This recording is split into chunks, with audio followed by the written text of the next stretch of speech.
You can cry on command.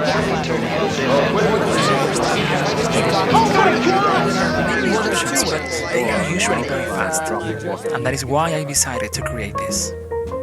Welcome to Free Talk, the show to help you learn English the fun and simple way. Ready?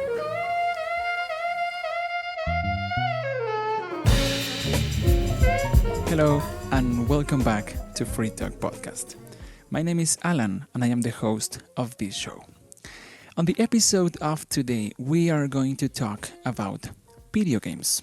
So I will start this podcast by asking you this question. Are you a gamer? Do you enjoy playing video games?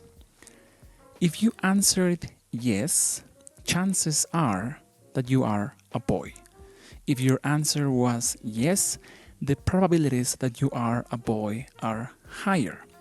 And that is not only my opinion, those are the facts. That is the real statistic about the perception of video games. We as a society believe that video games are for boys only, and we don't see a lot of girls playing video games. We see a few of them, but most of the players of video games are boys. But did you know that there is a reason for this? So this is not just something that happened. It was not a natural thing. There is a reason for this, and that is what we are going to discuss on this episode. So let's go back in time to 1972. In 1972, there was this video game, this arcade game, that was one of the first video games ever released.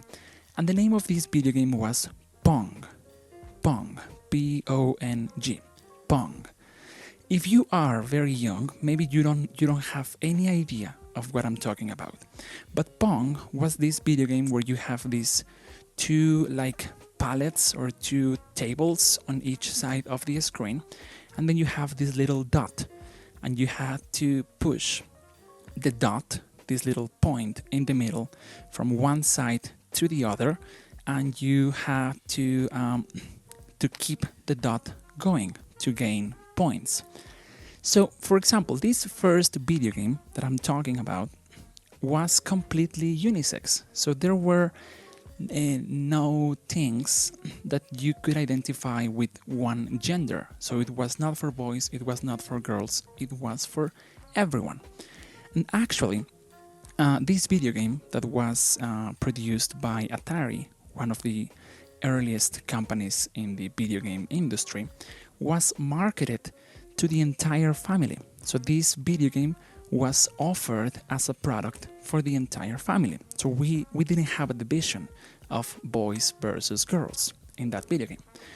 And this continued. So it was for everyone. Then in 1980 or 1981, this huge video game came to the market, and I'm sure that you know this one, and it was Pac-Man. So Pac-Man was a hit in the video game industry, and the next year when they did a relaunch of the video game, they discovered that the video game was so popular among women, among girls, that they decided to make this second release of the video game, but the main character was now a woman. So Pac-Man was not a boy, it was Miss Pac-Man. So it was a girl, because the market was very much dominated by girls. So as you can see, in this early stage of the video games, we didn't have any division of gender. It was equally good or equally marketed for boys and girls.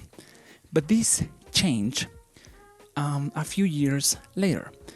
So I'm talking about 1982. In 1983, the following year, there was a crash in the video game market. And this crash was due to, so it was caused because a lot of companies started creating and offering these new video games that were not really good. So they were only in for the money. They didn't care about creating like good video games. So they only want to exploit the market and offer a lot of horrible video games. And a lot of people stopped playing video games altogether. That means entirely. People completely stopped playing video games. So this continued for a few years. It's 1983, 1984, 1985, 1986. And then in 1987, one of the biggest companies of video games appeared. It was created, and that was Nintendo.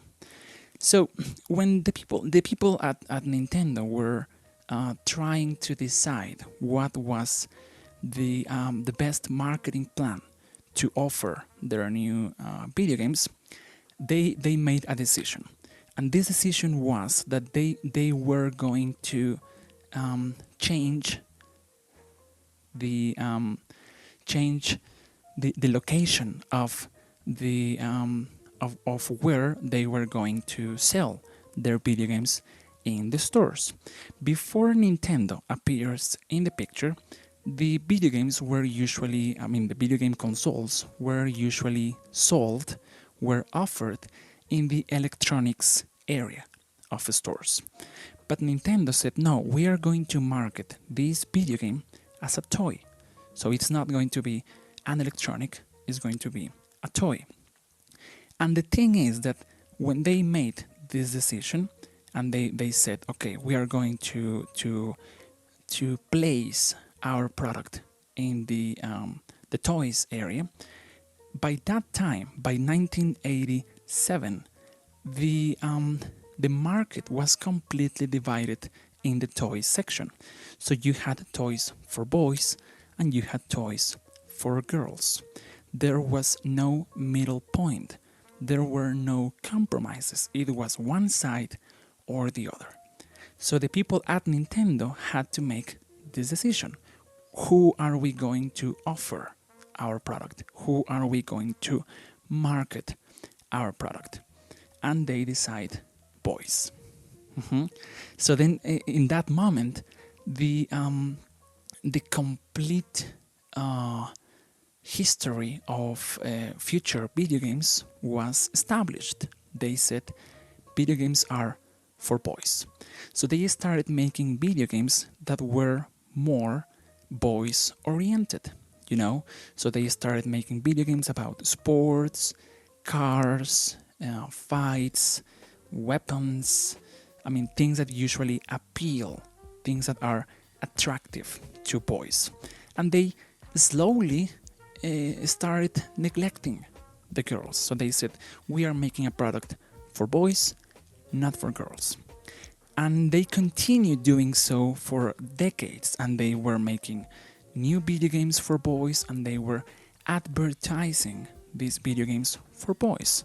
So, using marketing and TV ads and all those things to attract the boy market, or the boy portion of the market.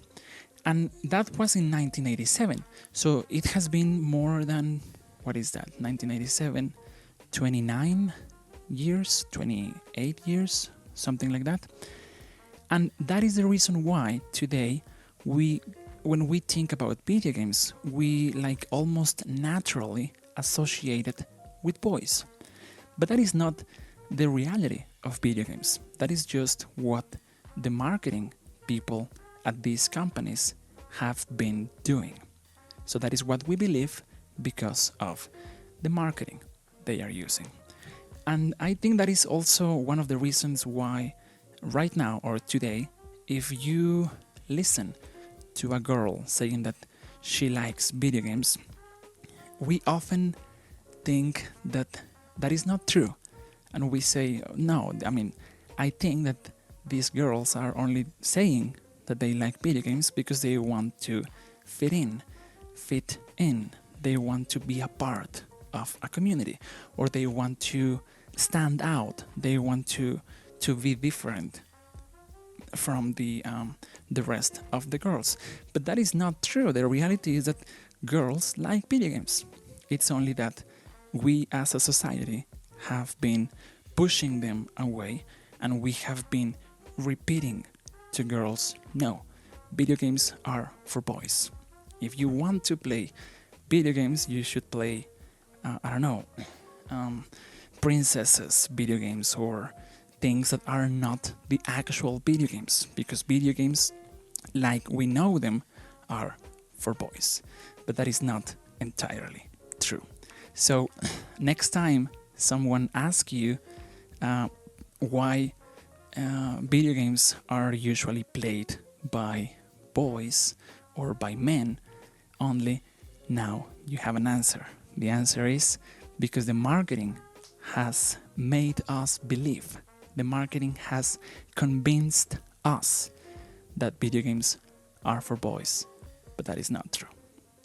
Okay, so that is how we are going to finish this main topic of the podcast. I really want to make these episodes shorter, so I don't know if you really prefer long episodes like the previous ones, 40 minutes, I think even 50 minutes, but I do prefer to make shorter episodes. So right now we are going to finish this section here, and I will ask you, do you play any video games? And when you answer me this question, I would like to know if you are a boy or if you are a girl, so we can start making our own statistics with the listeners of this podcast.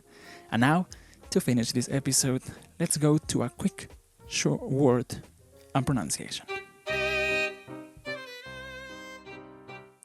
Okay, on the word on pronunciation of this episode, we are going to check the difference in pronunciation between two often, frequently confusing words.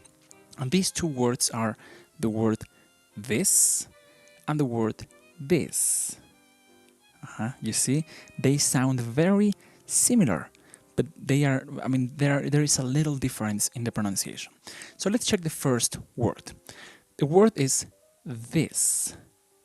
This. T-H-I-S. This.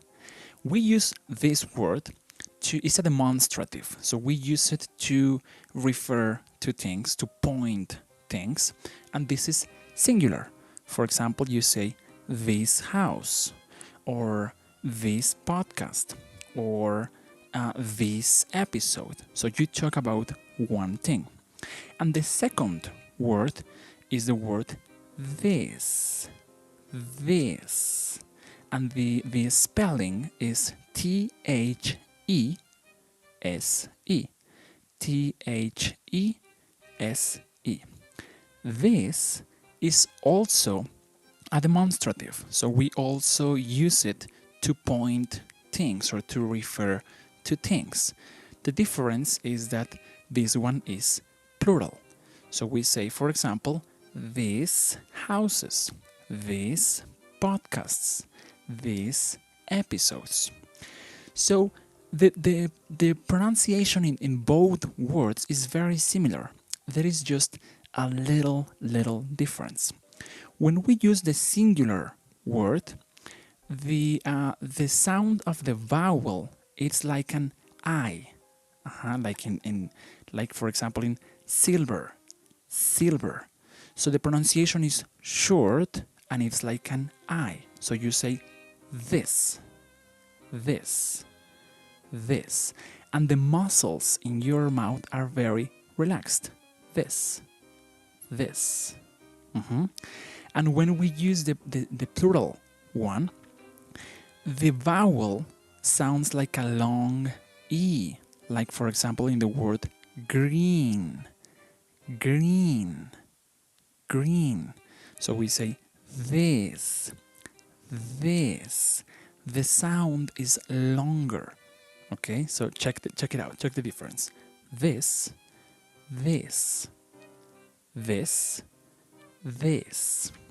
It is a very tiny difference. It's not very obvious, but it exists. So one trick that you can use when you are having trouble identifying the difference between these two words is that when you use the singular form, your face has no expression.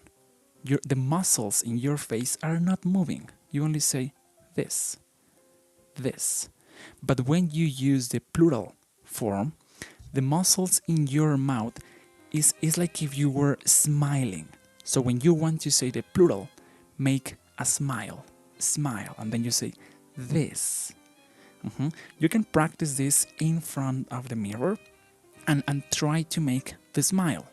You are going to see how the muscles in your face are going to get tighter. So they are not really relaxed. And you say this, and now you are smiling.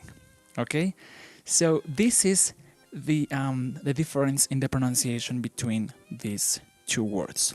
It's not very, I would say, it's not very important to make this difference completely obvious because we have context. If I say this, and the next thing I say is, for example, house, singular, we understand that the word I used before was this. Because if I say this house, that doesn't make sense. It doesn't match the numbers. Okay?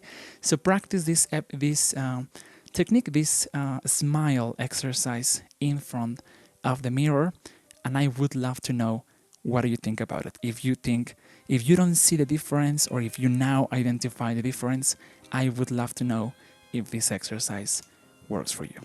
Okay, so that's how we are going to finish this episode.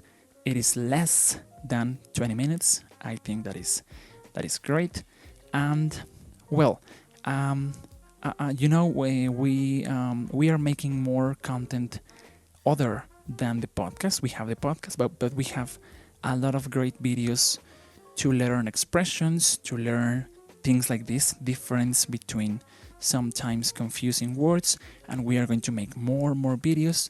So if you want to get all the content we have for you, including the free course that I have for you to learn English, go to www.freetalkenglish.com and you are going to find all that content absolutely free.